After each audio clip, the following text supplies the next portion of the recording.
It seems like God wished to create for the humans He made a great adventure. Seems like. According to the storyteller, it seems like God wished to create a great adventure for the humans He created. That's the best explanation I've got, seems like. And it seems like God's always wanted some kind of adventure. It said when He was alone in heaven, according to the storyteller, He created all these angels. That must have been fun.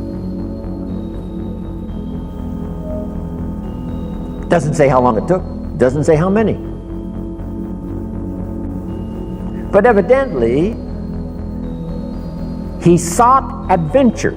Part of the adventure, I guess, in those early times before the creation, was in heaven with the angels He created. Now then, He also creates an angel that's the best and the brightest of the angels, called Lucifer. And so begins, according to the storyteller, one of the great adventures of all time.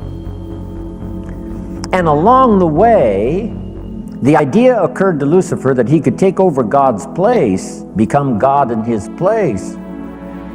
And he persuaded, according to the storyteller, he persuaded a third of the angels to go with him on this insurrection. So begins an unbelievable adventure.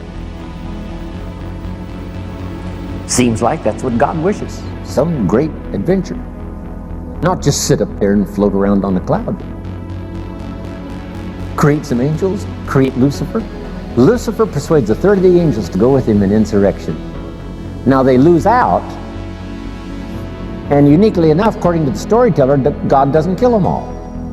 That would end the adventure. But rather cast them out of heaven down to earth.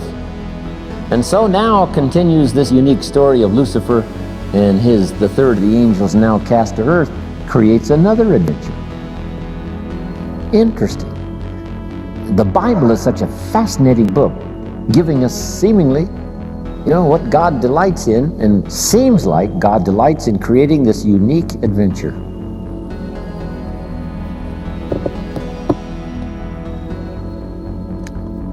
One of the ancient stories says God and Satan were talking things over one day.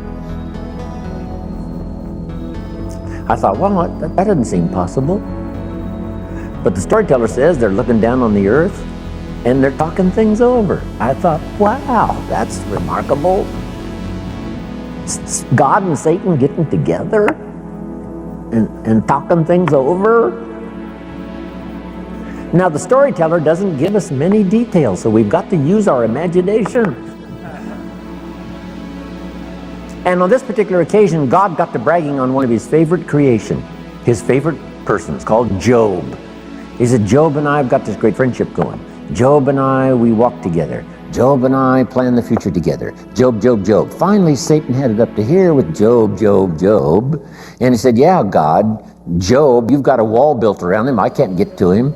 God said, well, what would you expect? He's my favorite person. Of course, I got a wall built around him. Now, they're having this conversation. It's fascinating. Storyteller says,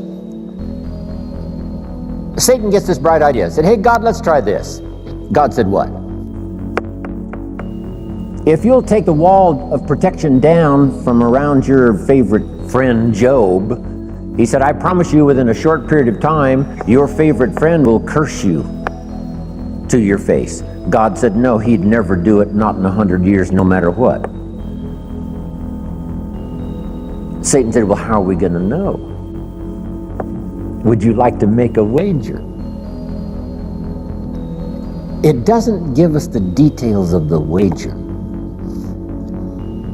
But the storyteller says God picked up the bet and said, okay, let's try it. I'll take the wall down from around my special friend Job. You do your best. I promise you, no matter what you do, he'll never curse me. Satan said, the bet is on.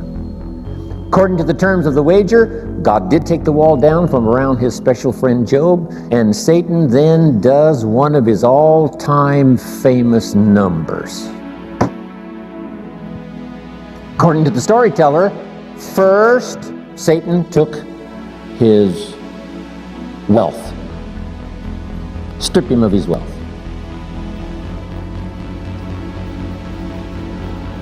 Satan said, that'll do it. Where's your friend God? He didn't curse God. Satan said, well, number two, took his health. Blow number two. Surely now he'll curse his friend God. No. Blow number three, and the worst, took his family. His health, his wealth, and his family. Gone. Satan said to God, here's where he does it. And sure enough, Job's wife comes along and says, Job, looks like your friend God has long forsaken you. You might as well curse him and die. And Satan said, here's where he does it. And God says, well, he hasn't talked yet.